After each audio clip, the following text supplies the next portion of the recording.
The best drivers aren't just those who have the competence of what it takes to be behind the wheel. Hey, I've gone to driving school. I understand what a red light means. I understand what a green light means. I know to turn on my signal. Those are the technical parts or the rules of driving, but that doesn't make you the best driver. The best driver understands the car too. The best driver knows, like, I can go from 0 to 60 in this many seconds. The best driver understands that because of what I have under the hood, how many horses I have under the hood, these are all the things that impact my ability to drive this particular vehicle. I believe there are a lot of folks who are using artificial intelligence every day who think they're phenomenal.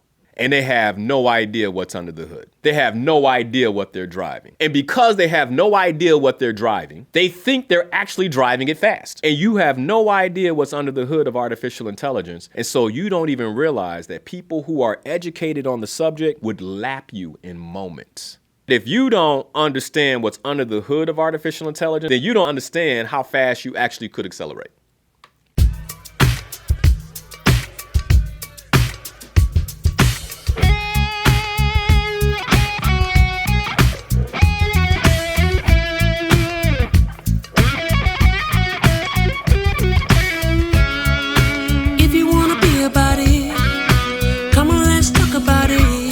Change up the things you see. Open your mind to possibilities. Find your power, passion, and your purpose. You know it's time for you to walk in greatness. Let's murder mediocrity.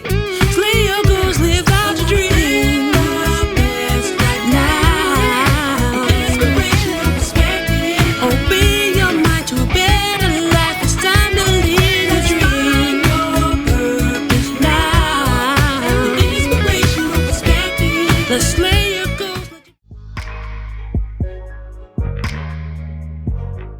It's interesting. Today we're talking about artificial intelligence, and the title of the show is What You Think You Know About Artificial Intelligence is Probably Wrong. This is part one of a two-part series. And the most fascinating thing about this is because of the type of work I do, whenever I believe I'm going to have what I believe is a critically important conversation, I always anticipate some level of resistance, getting the message out in some capacity. And I'm going to tell you something that I didn't expect this type of resistance. But what I want to talk about today, I believe, is so important that it can't just come to, individuals who already follow me. Those of you who follow me on Facebook, who will be watching the feed on Facebook. Those of you who follow me on YouTube, who will be watching the live feed on YouTube.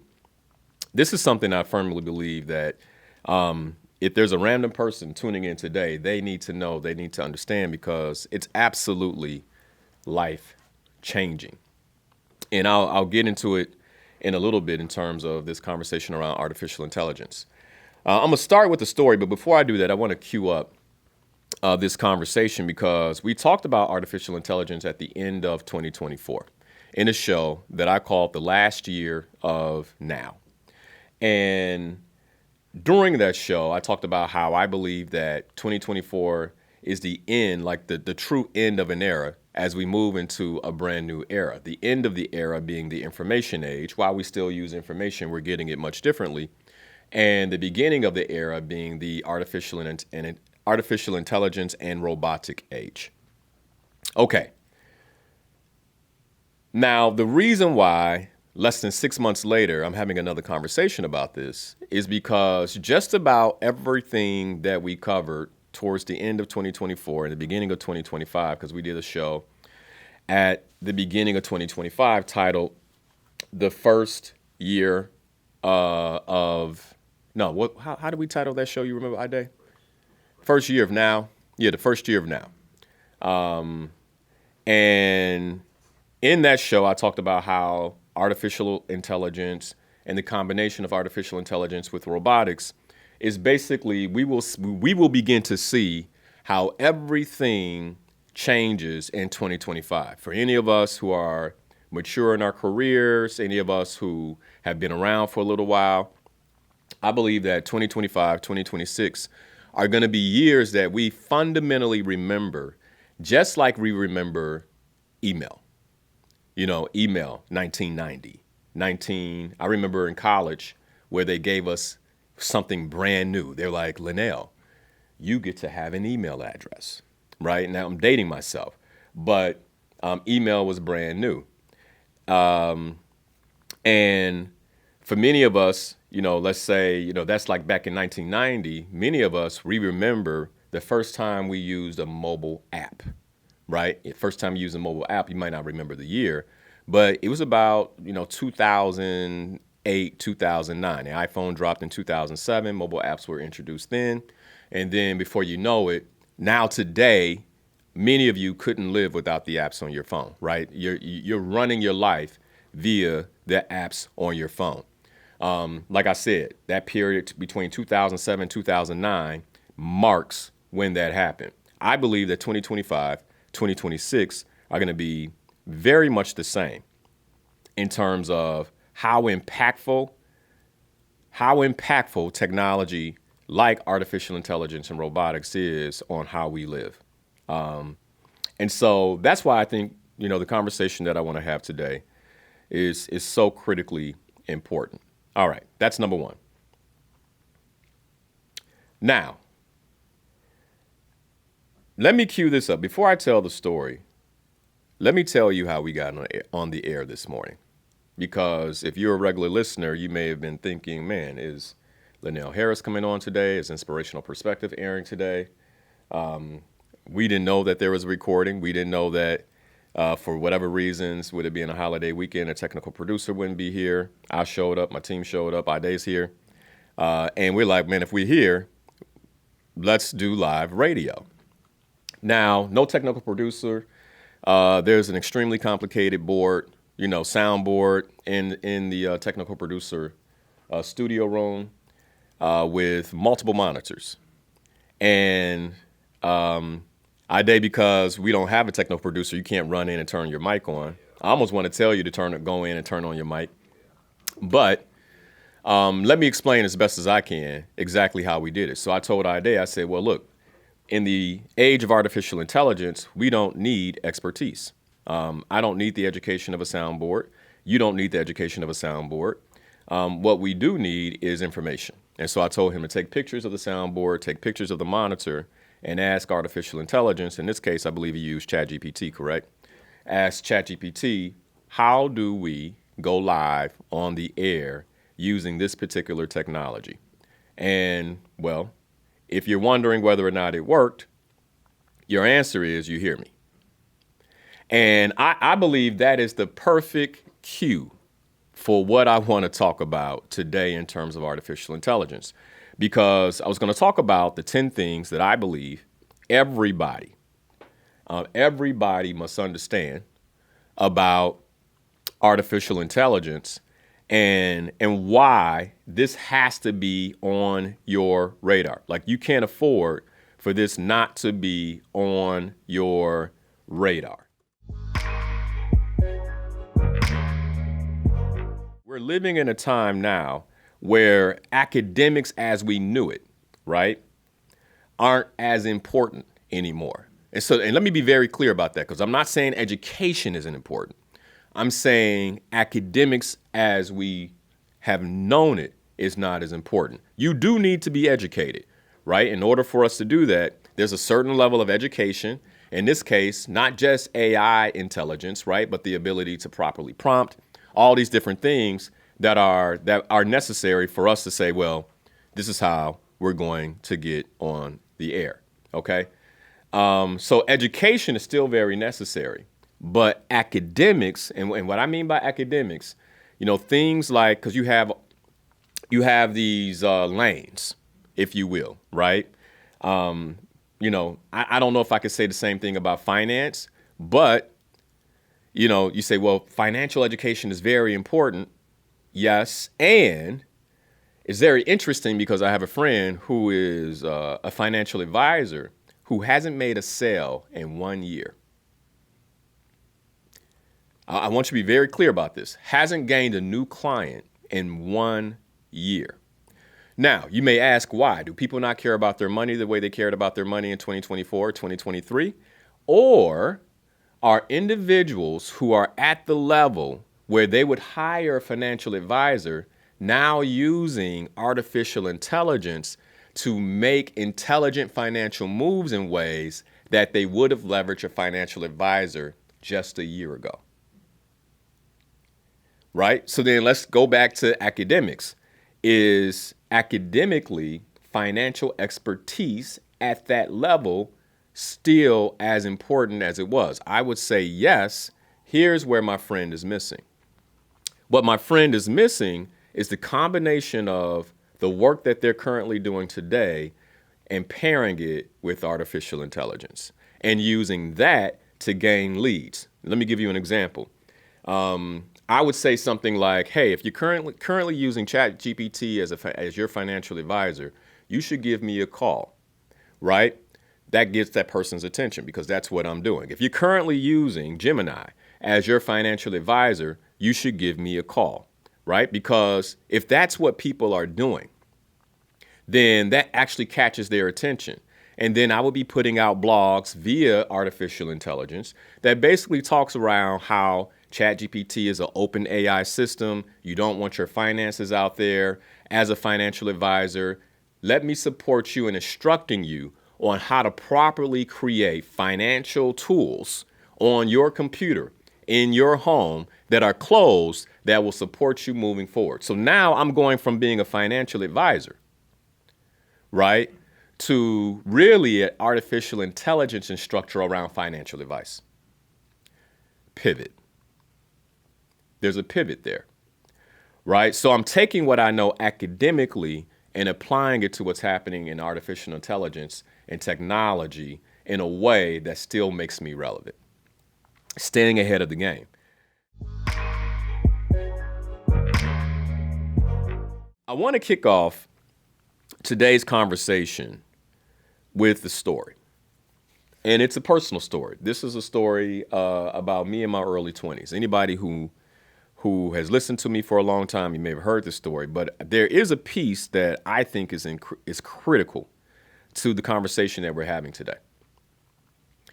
So I leave home at the age of 17. I'm gonna go through this really, really fast. I leave home at the age of 17 for my own reasons, right? I believed I knew more about the world than I did, to make a long story short.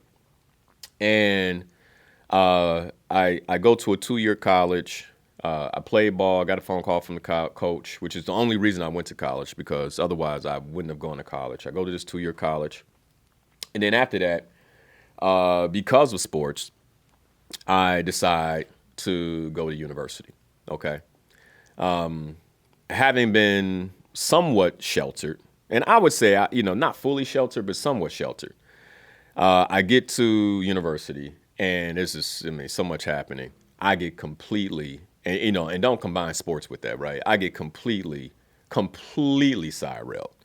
And within 18 months, I'm politely asked to leave the university, right? Get a pink slip in my mailbox.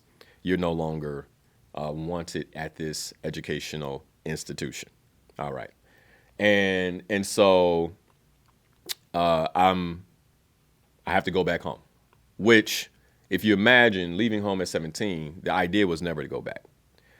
And so that was probably one of the biggest blows, call it rock bottom, in my life. So I go back home, and I quickly realized that if I'm going to do anything with my life, I need some level of education. And I'm working odd and end jobs. At the time, I'm wiping down cars at a car wash, and I know, like, okay, this ain't gonna cut it. Getting $2 and $3 tips and ooh and ow, and when you get 5. And so what I do is I say, okay, I need to go back and finish my degree. And at the time, there was a course called the Microsoft Suite, and I'm going somewhere with this. There was a course, and to put the time frame in perspective, this is about 1995, I think, about 1995. Okay, 1995, about 1995.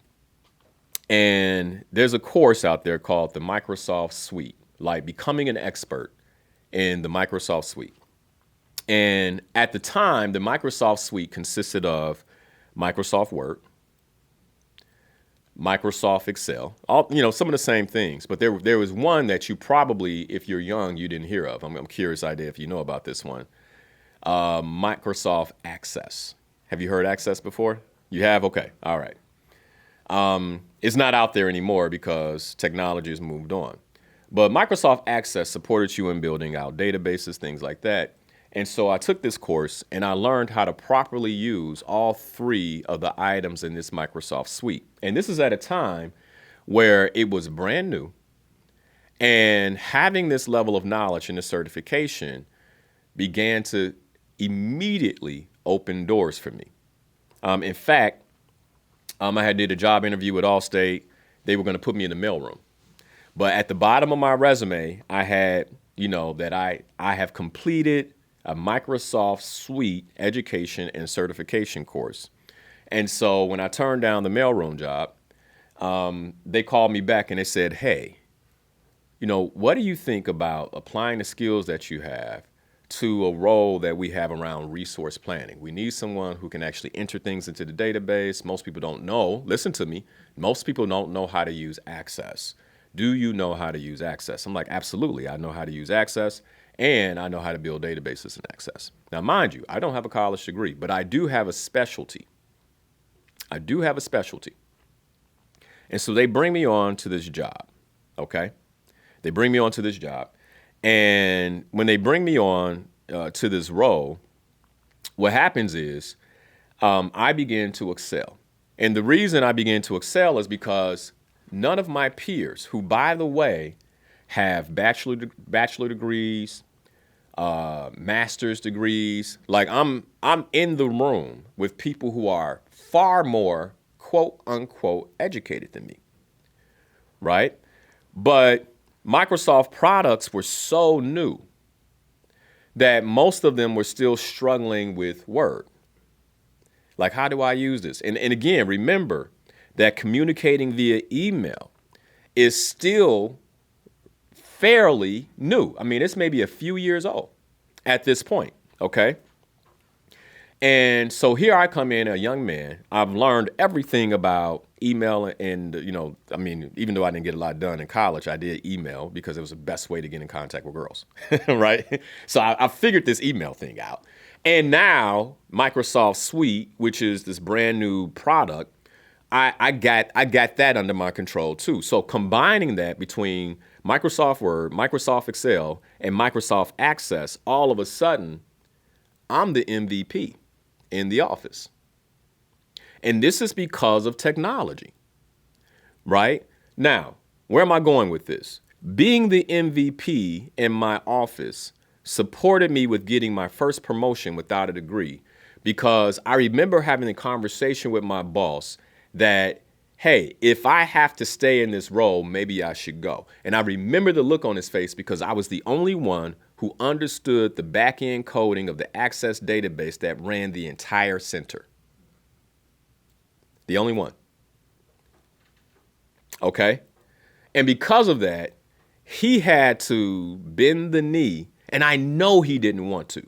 I know they did not want this young black man with no college degree to be a supervisor. I could look in his eyes and tell.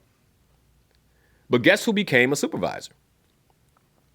And the first mode of action they took was, as a supervisor, you need to train someone else how to use this tool.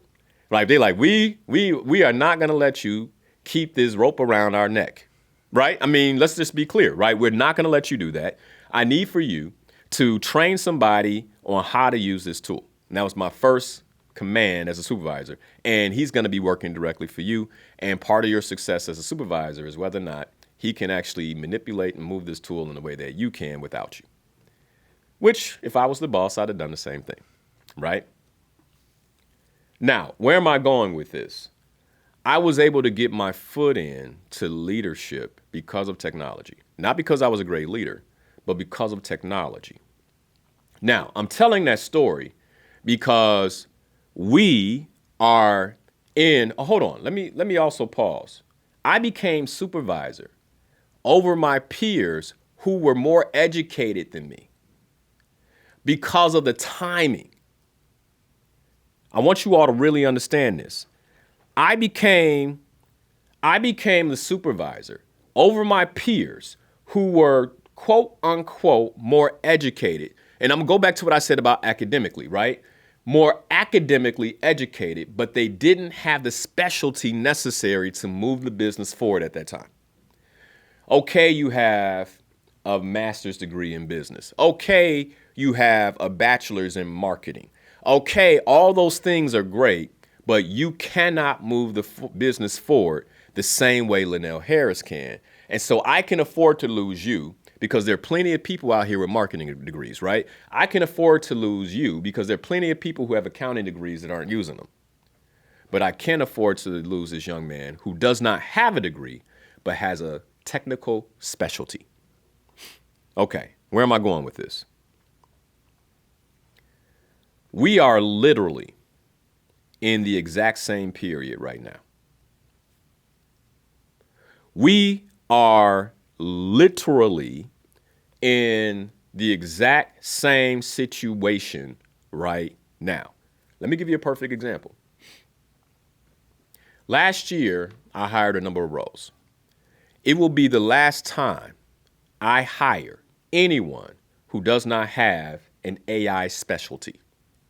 The last time. Currently, right now, we have an open rec on Indeed. The thing that will be the differentiator in terms of who is screened for interviews will be the mention of artificial intelligence. And I cannot tell you how many resumes. I think we have maybe 50 people who've applied already.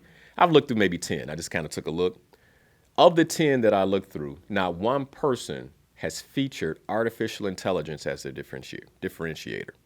Now, when I get through the other 40, the people who will rise to the top are the individuals who say, not only do I have the specific expertise you're looking for, but I have learned to leverage this expertise with artificial intelligence. Those are the people who will get interviewed. Everyone else who, by the way, has the qualifications, understand the responsibilities, and have the competence of the role that I'm looking for won't even get interviewed. This is how important it is.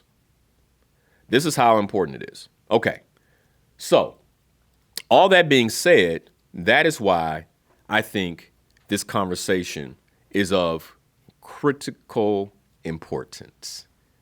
Critical importance. Since 2024, I have self-educated, like around artificial intelligence. I have been self-educated to the tune of over 100 hours. I want to be clear about this, okay? Around artificial intelligence. I know for a fact, outside of individuals who have their doctorate in artificial intelligence and individuals who took the academic path and they have the specialty, I know that I live likely within the top percentile of individuals who understand artificial intelligence at this point. Because of the number of hours I put in and because of what I'm learning and how I see people use artificial intelligence that don't know what I'm learning. Okay? Perfect example, when you went into the studio, I gave you very key prompts, right? Can you see how without those prompts, we wouldn't be on the air right now? Can you? All right. So one of the things that I've done, and let me put it like this. I'm going to put it to you in hours. I really want you all to understand how important this conversation is. And part of what I'm going to do the best that I can to give to you all within the next hour that we have on this show and the 2 hours that we have next week. When you think about a driver, and when I say a driver, like a car driver, the best drivers aren't just those who have the competence of what it takes to be behind the wheel. I've gone to driving school. I understand what a red light means. I understand what a green light means. I know to turn on my signal. I know, to brake before you get to the white line. Those are the technical parts or the rules of driving. But that doesn't make you the best driver. The best driver understands the car too. The best driver knows, like, I can go from 0 to 60 in this many seconds. The best driver knows that if I'm going 60 miles an hour and I hit the brakes, the car is going to slide for 50 feet. The best driver knows that based on the tread of my tires, being a year old, 2 years old, that's going to extend the braking to another 20, 30 feet, right? The best driver knows that based on the handling of this vehicle, how the shocks are made, that I can only hit these corners going at maximum this speed. The best driver understands that because of what I have under the hood, how many horses I have under the hood, these are all the things that impact my ability to drive this particular vehicle. Where am I going with this? I believe there are a lot of folks who are using artificial intelligence every day who think they're phenomenal. And they have no idea what's under the hood. They have no idea what they're driving. And because they have no idea what they're driving, they think they're actually driving it fast. They're like, I'm going as fast as you possibly can, and you have no idea what's under the hood of artificial intelligence. And so you don't even realize that people who are educated on the subject would lap you in moments. And I believe one of the biggest mistakes that most of us are making with artificial intelligence is because we've tapped into what we believe is just a piece of the magic. We're satisfied. We're like, I'm great. I'm using it in my business every day, Linnell. This is awesome. We're accelerating. We're going fast. And I'm here to tell you that if you don't understand what's under the hood of artificial intelligence, which we're going to open with, I'm going to do the best that I can to kind of give you the specs of what's under the hood of artificial intelligence. If you don't understand what's under the hood, then you don't understand how fast you actually could accelerate. And you don't understand how, because there's a particular language that you use to accelerate. And most people don't understand the language. And so that's part of what we're going to cover in this second hour is what exactly does all that look like? What exactly does all that look like? So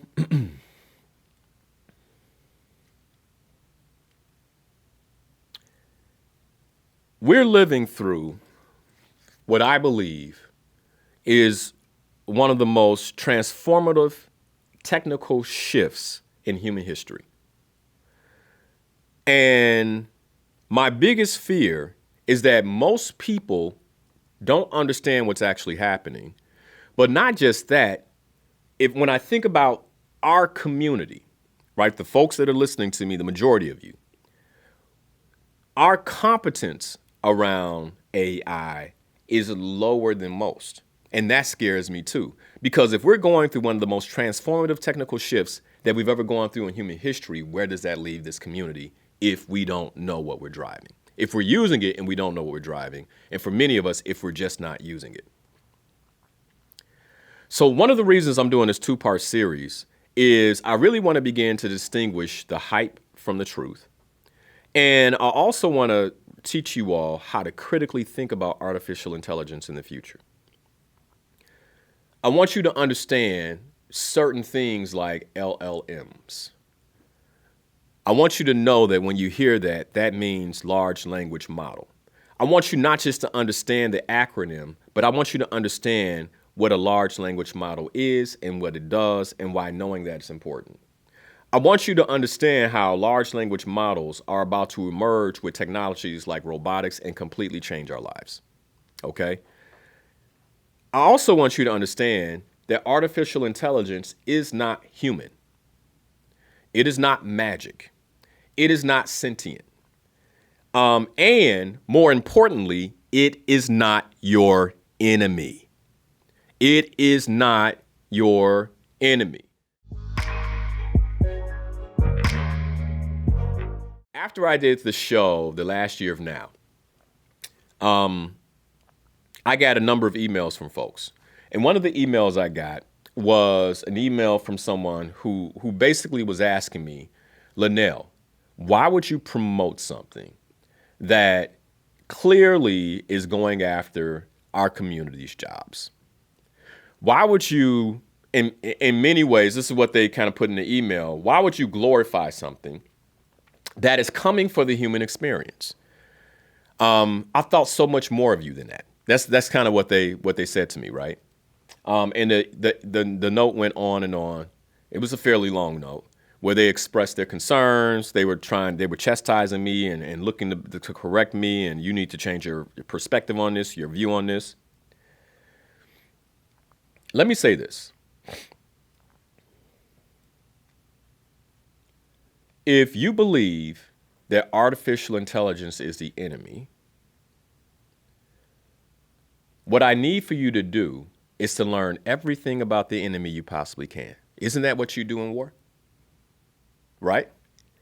Like if you're at war with something, you say, I need to know everything about the enemy that I possibly can. One of the main points of intelligence during war is to know what the enemy is doing and to know how the enemy is made and to know everything you can about the enemy. So I say to you right now, if you're one of the people who is in the camp of artificial intelligence is the enemy, then if you believe that with every part of your being, then you should be learning everything about the enemy.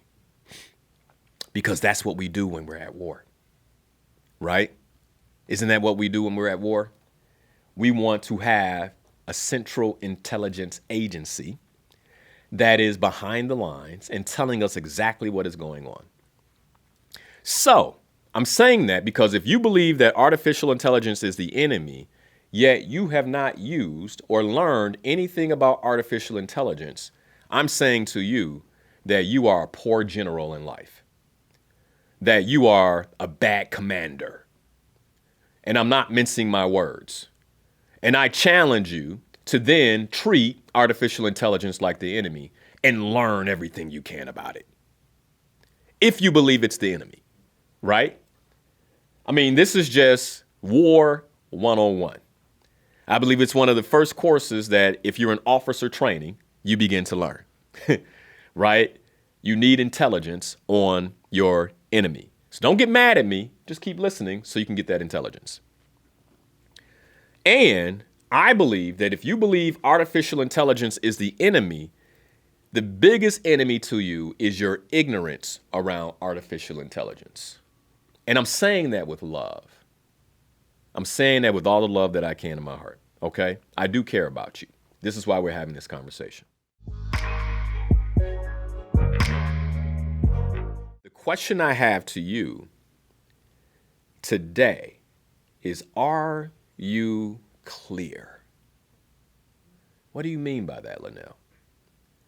Are you clear? Number one, are you clear on who you be? That's first and foremost.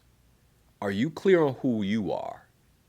Because the clarity of identity is going to be one of the main differentiators of how people survive this next technical shift. I know who I am, and because I know who I am, I know how to leverage these tools. And I know that these tools can never be me because I know who I am. I know how I'm uniquely made. Clarity. Clarity first of who you be. Clarity second around your purpose. Because one of the beautiful things about purpose is there's a promise. And the more you understand about artificial intelligence, the more you can begin to leverage the work of your purpose to get that work done. And there is always a market for your purpose. Always. Okay. Your future depends on this. Clarity. Clarity. The biggest thing I'm asking myself right now is, based on where artificial intelligence is going, what is your clear market position and sales proposition, right? Value proposition. I'm working on clarity. And I'm in these conversations, and I'll be honest with you. My team and I, we've been having conversations with different senior leaders, and sometimes when we're closing the conversation, I'm realizing that my pitch for the close still isn't clear the way it should be. I'm like, something's missing here. And I'm okay with that because we're in the conversation, right? And I know that clarity is going to be the key. Linnell, you have to get clear. And I'm getting clear while I'm in action. While I'm in action. AI is not magic, it's math. Okay? And I want to talk about artificial intelligence, relationships, and the illusion of intelligence that artificial intelligence provides. And I think part of this is really understanding exactly what artificial intelligence is. Number one, artificial intelligence doesn't think. It does not think. It predicts. And predictions can be wrong, which is why there's a disclaimer at the bottom of every website that says, please check to ensure that the information that is provided is correct, right? Because it is not thinking, it is predicting. We're going to get into how all that works in a moment. Now, all that being said, people who are ignorant about how artificial intelligence really works have begun forming emotional bonds, even romantic bonds with AI bots that simulate love, care, and like they understand you, right? I read an article about a gentleman who basically turned a bot into his life coach, right? And how it quickly turned his life upside down. Because one of the things anybody who's worked with me individually knows that my job is not to agree with you. And I have yet for artificial intelligence to disagree with me. If I'm having a conversation with artificial intelligence, it has yet to disagree with me. I'm always right. So imagine being coached by something like that, right? You're setting yourself up for issues. But when you believe or you kind of fall into the hype of this is magic, it can happen. And that's the first thing I want to displace is that this is magic. So in this conversation today, what I want to talk about is how what most of us think about AI is wrong. And really begin to break that down. So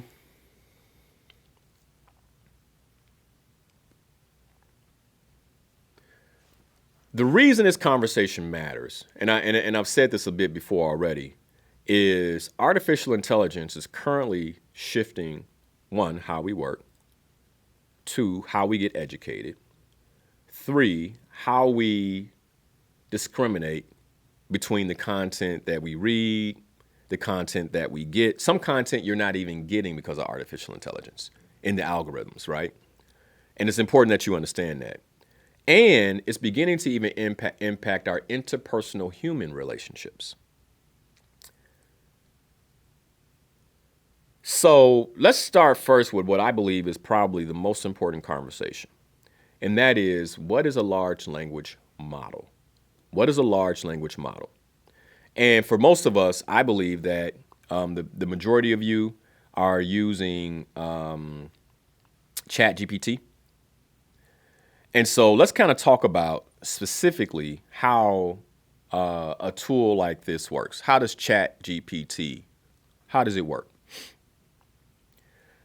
So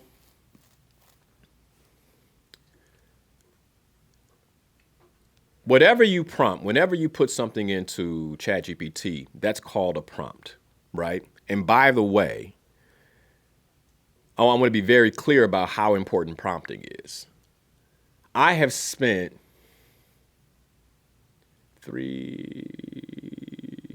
maybe 20 hours learning how to prompt. So learning how to ensure that my input into artificial intelligence matches the language that it speaks, if that makes sense, right? Because large language models it's a language model. It understands language in a particular way, okay? And so my inputs are critically important in terms of making sure I can actually release all the horsepower of that engine. And so large language models basically use predictive text, not reasoning, right? It's all about prediction. And they mimic, not memorize. Like, I want to be very clear about this, right? So it's all about mimicry, not memorization. So a lot of times you're like, oh my God, it remembers me. It's like, no, it's looking at the code from before and mimicking that code in terms of how it interacts with you. And so it doesn't remember you. It's just that you have code in the system now. And that code is being mimicked to make it seem as if it remembers you. Okay? And the other thing you need to understand about artificial intelligence is that it reflects you. It doesn't understand you. It reflects you. So if you're like, oh, it's so much easier to have conversations with artificial intelligence than it is another person, it's because artificial intelligence is reflecting how you think to you. And of course you're like, that's so good. That's so smart, because it's how you think. And all it's doing is reflecting it back to you. It's not going to disagree, right? And so AI doesn't have feelings. It reflects your feelings. If you say, oh, I love ice cream. I think ice cream is amazing, right? Then it stores that in code. And if you come back and say, good morning, chat, I had the most wonderful scoop of ice cream last night. And it goes, oh my goodness, that had to be amazing. You're like, see, chat gets me. It's like, no, it's mimicking what you thought about the ice cream before. All right. So this is mathematics. It's not magic. And for anybody who is like, Linnell, I know this, I get this. Please bear with me, because there are people listening right now who do not understand this and who do not get this. And hopefully it's releasing you from whatever's happening. I want you to get that. Like, this isn't some sentient, you're not making a friend. Like, it's all code.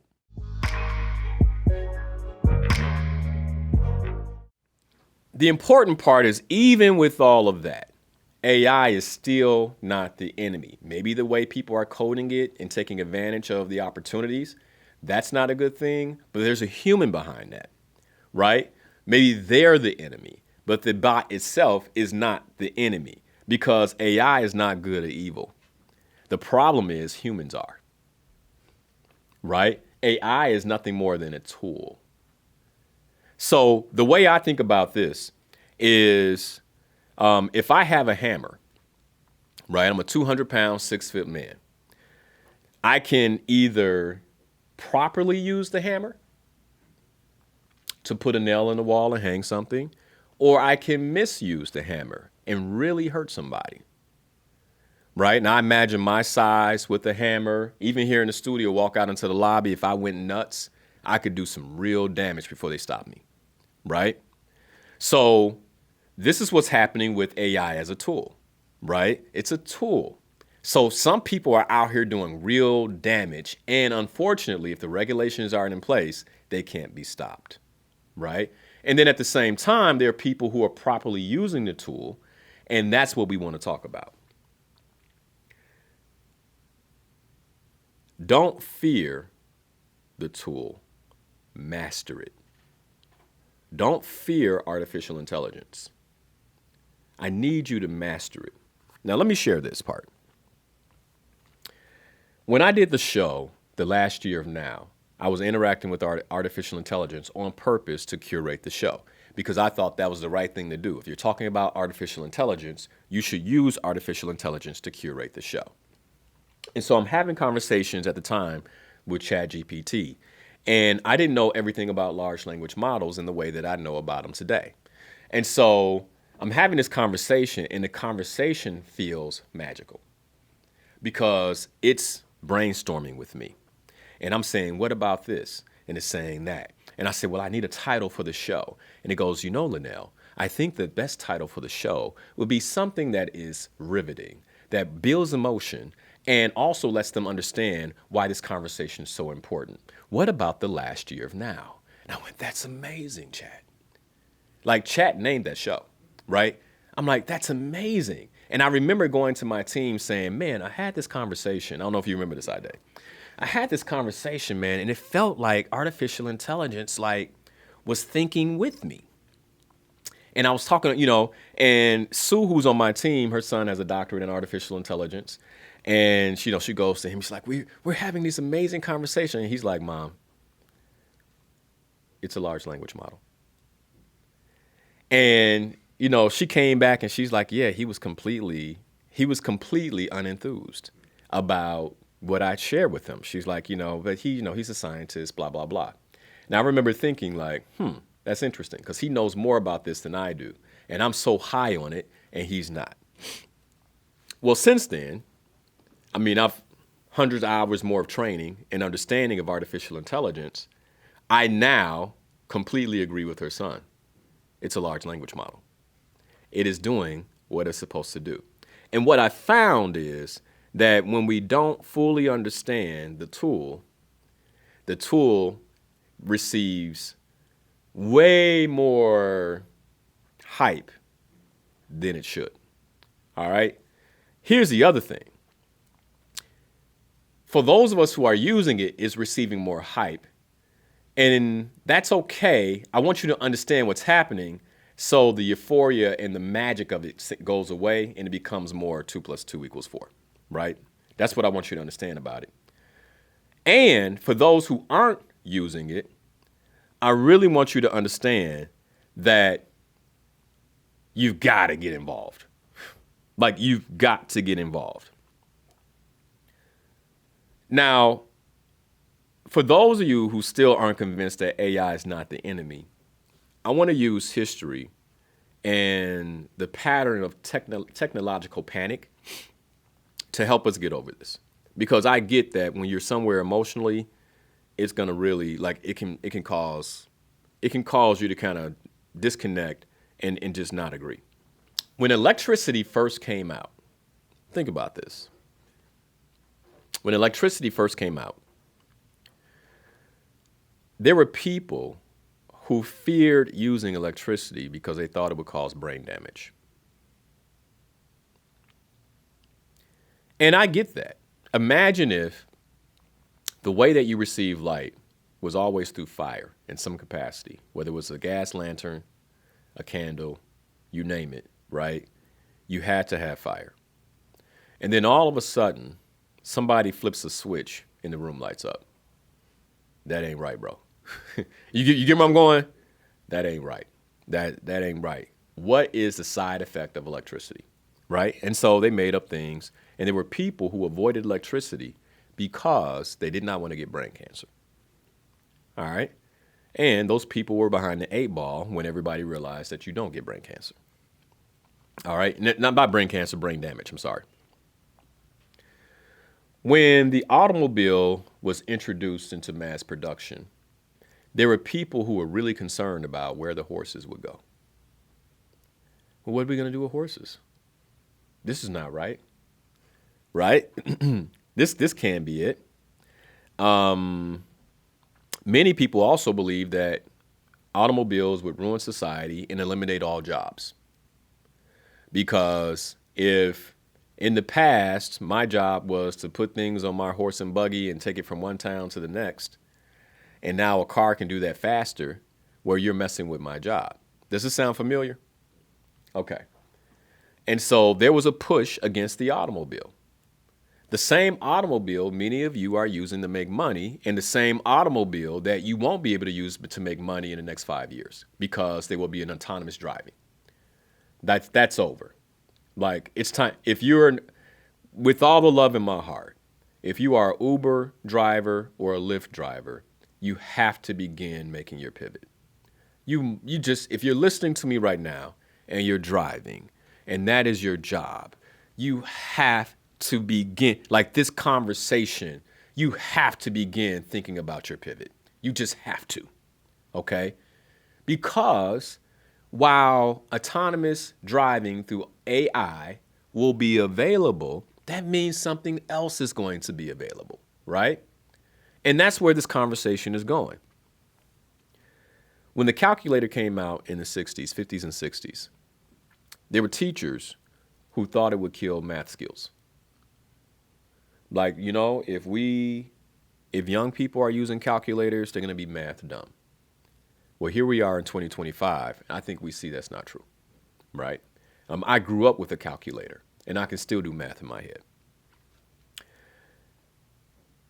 The internet, 1990s now, when it first came out, was first labeled a fad, right? It's like, this is not. And then the way people talked about the internet is that it was going to kill human communication. Now, it didn't kill it in terms of how some of our young people interact with one another, like their social skills may be lower because of the internet, because of, only interacting that way, but it did not kill it. I think what it did is it actually heightened the need for great communication. But it was not a communication killer. Social media, when it first dropped, many of you all did not get on it. Facebook, what? You can't have that kind of information about me. I'm not putting my pictures up here.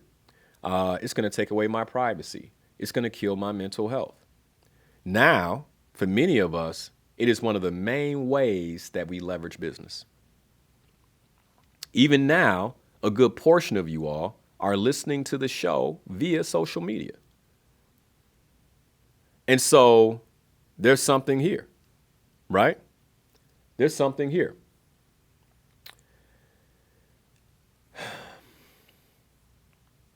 Every major tech shift, here's the point I'm making. Every major tech shift was first misunderstood, then it was adopted. Okay? Every major tech shift. And so I think that's the important part that I really want you all to get.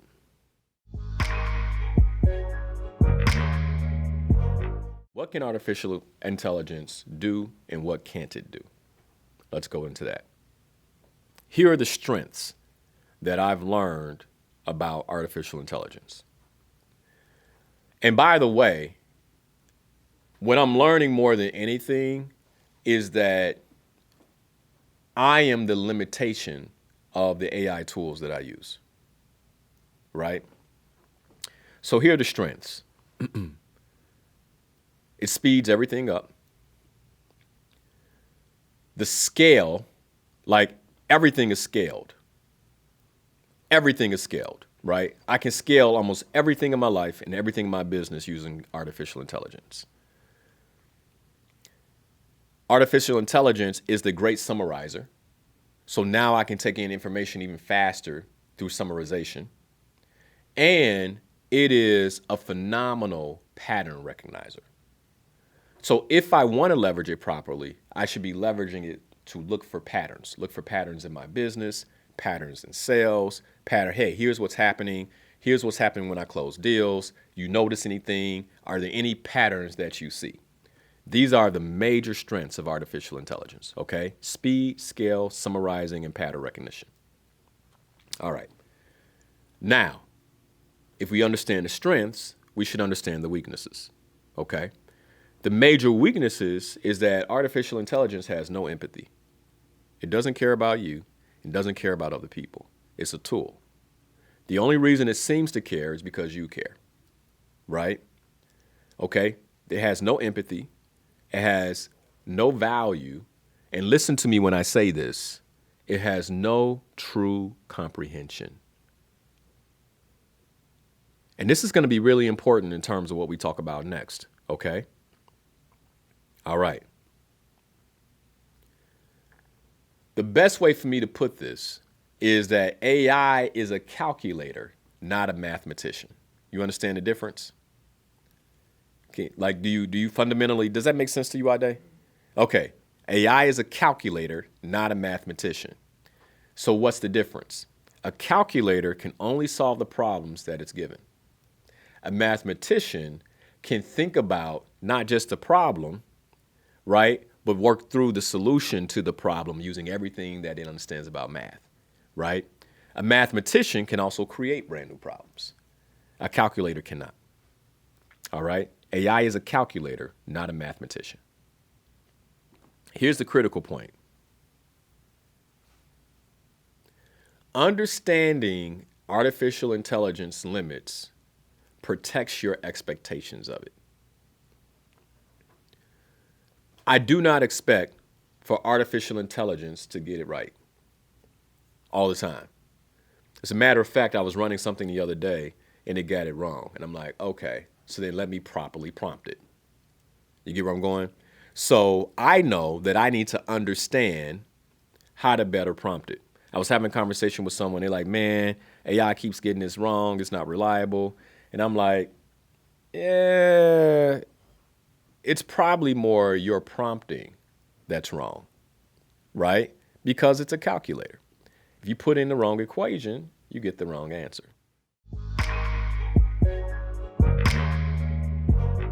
The person with the best prompt, not the best title, will win. Now, I want to break that down.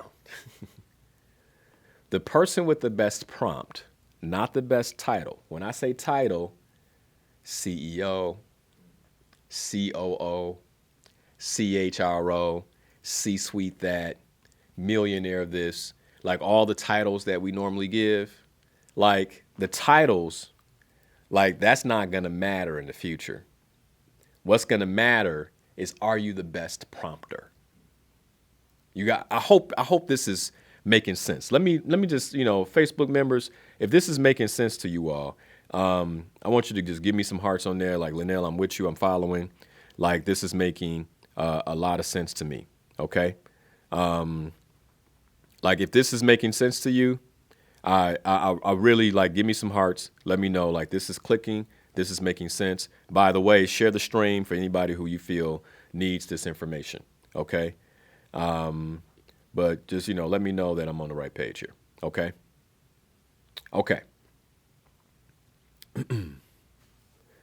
So the person with the best prompt, meaning that if I know how to instruct this intelligence, I get the best outputs.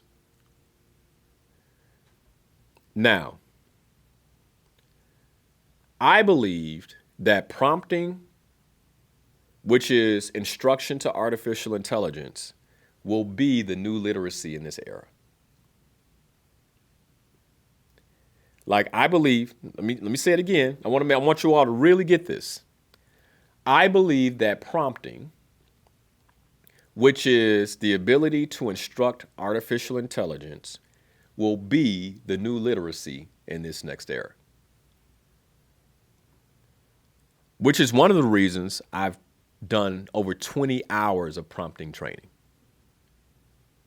It's one of the reasons I understand and know over 15 distinct ways to prompt artificial intelligence, right? Because it's like, depending on my problem, I may need to prompt it differently. Like the problem we had this morning, right? And so if I know how to prompt, and by the way, if I didn't know how to prompt, I would say, how do we turn this on? It's not happening, right? You follow? So I have all this intelligence at my fingertips, but I can only tap into the intelligence in the way that I understand how to prompt. And this is one of the reasons, if you're not using AI, I need for you to begin playing with it. Okay, now let me say this. One of the biggest mistakes I see people making with artificial intelligence today is that they use it like a search engine. A search engine is where you ask questions, right? Did the Minnesota Timberwolves win last night? The only reason ChatGPT will know is because it's pulling from the internet or from other queries. Otherwise, most of its intelligence has been updated through January 2025. Last time, matter of fact, I don't know the last time ChatGPT 4.0 was updated. I did look at Gemini. That, by the way, Gemini is the #1 AI tool right now. which most people don't know about that either, right? But the folks who are really using artificial intelligence know that Gemini is the best. Okay, Gemini 2.5. And so if you go to gemini.google.com and you use that tool, it is updated through January 2025 in terms of its large language model and intelligence. Okay. Now, here's the other thing to really understand about how large language models work. They are based on the human brain. And so the human brain, like if you look at a brain cell, is constructed in a particular way. And what scientists did is they did the best they could to technically replicate how the brain cell works. Okay? So when you think about your brain has 100 billion neurons. All right? And that all might sound like Greek to somebody who's not into anatomy and neuroscience. But you have 100 billion neurons. And these are complex layers of systems that work through your memory, your consciousness, your subconscious, etc. To put it in perspective, ChatGPT has 176 billion neural networks. So it has twice the capacity in terms of information, right, as the human brain. Now, why is this important? This is important is because the only way to unleash that intelligence is to understand how to prompt it. All right? So AI can help you write smarter, plan better. Let me be clear. My wife and I, we celebrate 10 years the beginning of June. Artificial intelligence laid out the perfect weekend plan. I mean, I can't wait to execute. She gonna be like, what? And I can say this with her listening because she don't know exactly what I got up the sleeve, but chat does, right? And it's like, but it can lay out a beautiful plan with the right prompts, right? It can help you communicate clearer with the right prompts. More than anything, it can help you think through things faster. Why? Because I can get access to information faster. Now, remember I said clarity is the key? Remember I said this? The more clearly you think, the better you will prompt. And the better you prompt, the further you will go in this era. Okay, let me say that again. Okay? The more clearly you think, remember I said clarity is the key in this era. Right? I want you all to know that this is not just me like sitting there saying, what's a good show? Like I've been working on this for like 6 months and then I got to change it because of how fast things are moving. Okay? I've been wanting to have this conversation maybe for 2. All right? I was in Uganda, I was moving around, things are happening, and I'm still doing this research. When I tell you that I believe that clarity is the key with artificial intelligence, I'm not guessing anymore. Like I will go down fighting on this one. And so if you've been listening to me for a while, you can debate it if you want to, or you can say, look, I think he's probably done more than me. I'm going to believe him on this. Okay? Clarity is the key with artificial intelligence. That's what's going to distinguish you. Are you clear? The more clearly you think. So my brain still matters. Artificial intelligence can't replace me and my clarity and my personal creativity. It can't. It can't replace my uniqueness. It can't replace my purpose. And if I'm clear, woo-wee, I'm better. All right? The more clearly you think, the better you will prompt. Now, mind you, the more you know about prompting and the more clear you are about prompting, the better you will prompt too. So there's a whole nother level to this. I can't wait to share this with Slay Your Goals members. Like, hey, here are the top 5 ways to prompt, right? We talked a little bit about how important prompting was in the first quarter training.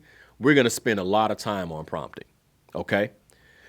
The more clearly you think, the better you prompt. And the better you prompt, the further you will go in this era.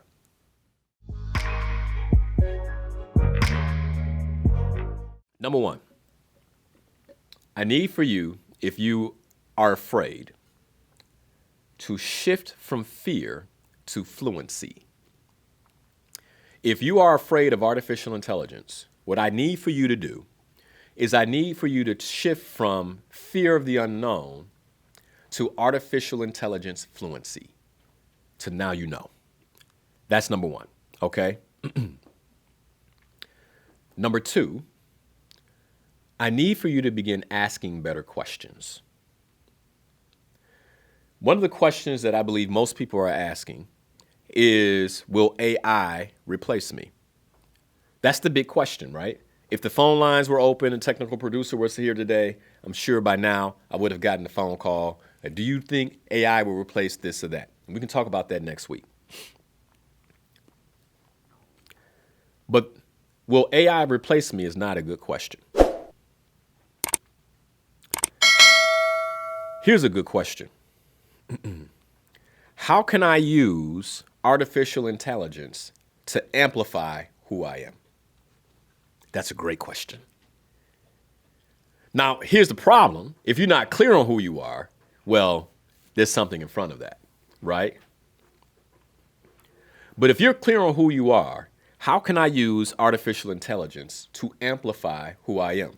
Let's cut back to the financial advisor friend. All right? Artificial intelligence is taking all my leads. I haven't made a sale in a year. Will AI replace me? Not a good question, right?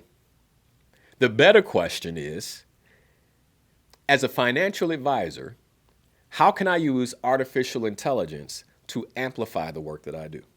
So for my current clients, how could I give them more at the same price, right? Because I'm moving faster. Because again, remember what AI helps us do, right? It helps us write smarter, plan better, and communicate clearer and think faster. So then how can I leverage those four things in my business, right? How can I write smarter? So it means I can send them all a note. Every last one of them can get emails from me that feel personal. Write smarter. How can I plan better? How can I say, hey, based on the attrition rate of my clients, how many clients will I have left at the end of this year, right? I can plan better. So then for the clients I have, if I'm not gaining new sales, how do I upsell them, right? To replace whoever might leave. Communicate better. And then the fourth one, think faster. Now that I'm in these conversations, when I'm talking to them, I'm taking everything I know about them, everything in their account, and I'm thinking faster about their money. Will they fire me? Probably not. Probably not. So this is, I hope we're getting it, but this is what I mean when I say we have to ask better questions. Not will AI replace me, but how can I use it and amplify who I am? Here's the other part. One of the things I talk a lot about is mindset. And we've got, let me put it like this.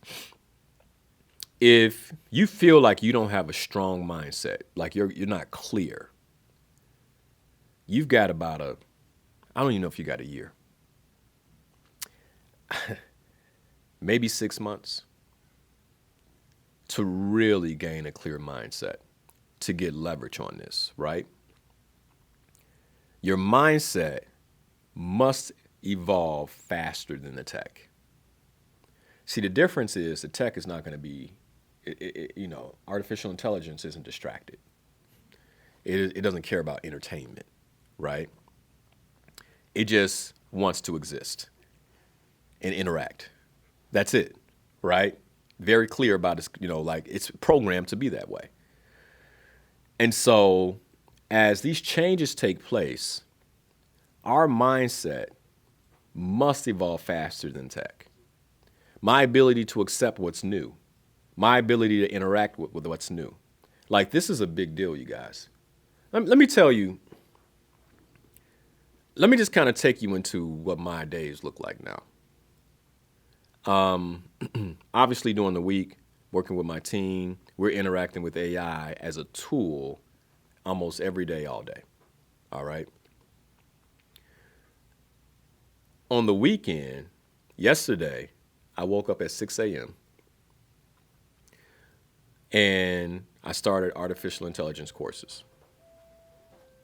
I'm doing my courses, doing my coursework.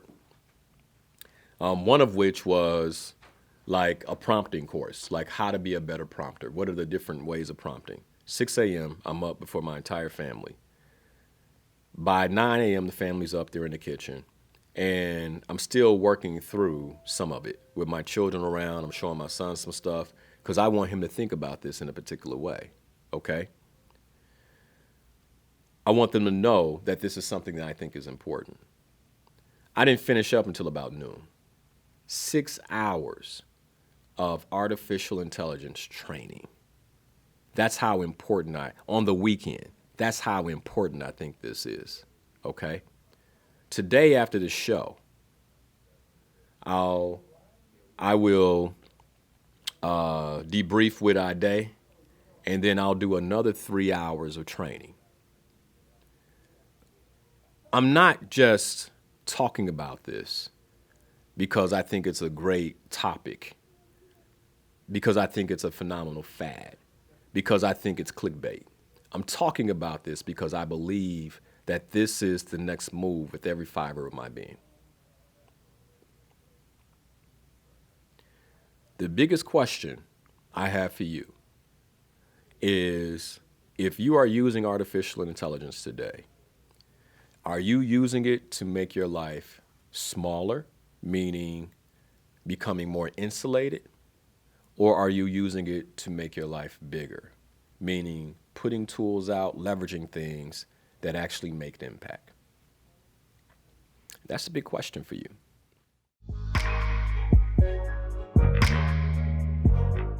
I think it's important for us to remember that artificial intelligence reflects, it doesn't feel. Like, this is a tool that is using binary code. What is binary code? A system of zeros and ones to communicate. That's all it is. It doesn't feel anything. It reflects it. Number two, we are at a point where it's not cool to learn it. It's not something you can put off learning. Like, you must learn it. Like, if you're going to survive in this next era, you're going to need to know how to leverage artificial intelligence in your work and in your daily activity. So you must learn it, not fear it. Number three, your future will be shaped by how you use artificial intelligence. And if you don't use artificial intelligence, your future will be shaped by that.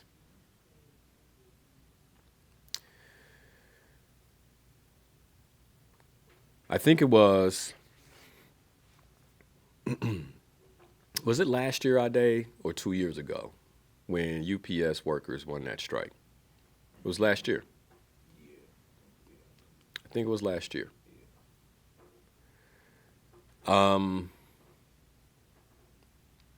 think it was last year. I think it was 2024. Time moving so fast now. Either way, here's the point. One of the things I shared is that if you're a UPS worker, and I remember I got emails about this and people were a bit upset with me. And I said it then, and now it's coming true. When I said back then, when UPS workers won that strike, many of them are now making $100,000 a year. Phenomenal win. Phenomenal win. But part of what I said is you have to see this as a short-term win. Because the more money they pay you, the faster they're going to want to replace you. Well, This week, I read an article about how UPS has doubled down on their investments for humanoid robots and drones. We'll talk more about it next week, but UPS has basically doubled down on humanoids, robots, and artificial intelligence software that will sort your packages and basically deliver the packages to people in the future. This is public news. You don't got to believe me. You can just Google it. So if you're a UPS worker, what do? I say you learn everything you can about the enemy. You learn everything you can about the enemy, because there will be humans in that warehouse. Not as many as there are today, but there will be humans in that warehouse. And the humans in that warehouse will be the ones who are in charge of the robots and artificial intelligence. So if there's a way for you to begin blending the work that you do today with artificial intelligence to make your route faster, to make yourself more efficient. Harris, how did you finish your route so fast? Well, I put it all in artificial intelligence. It gave me the best streets, times, all of that, right? Like, I would be telling my leader that, so they go, I want to send you to this training. You know, how will you differentiate yourself? Maybe instead there's some other work that you're thinking about. How do you use artificial intelligence to accelerate your ability to grow that business? So when the announcement comes, you're not surprised. Because here's the thing. How can something that is so public be a surprise?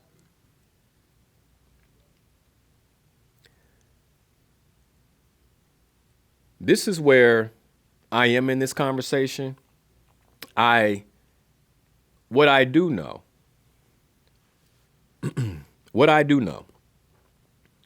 is that artificial intelligence is going to change how we live. Will it eliminate some jobs? 100% it will. But I also believe that on the back end, it will create more jobs than what it eliminates. So then, how are you preparing to leverage your intelligence, your skill set, most importantly, your clarity for the future? Like, that's the question. Thank you for watching Inspirational Perspective. If you love this show and you want to see more content like this, you can go right here. And if you like this subject and you want to see much more content that we have available for you, just click the button here. As always, thanks for watching. Be sure to watch the show live, 7 a.m. every Sunday morning on WBON Radio, or you can catch it right here on YouTube or Facebook.com/Coach Liddell Harris. Be sure to hit that like button. If you haven't already, be sure to subscribe so we can get more content just like this to you.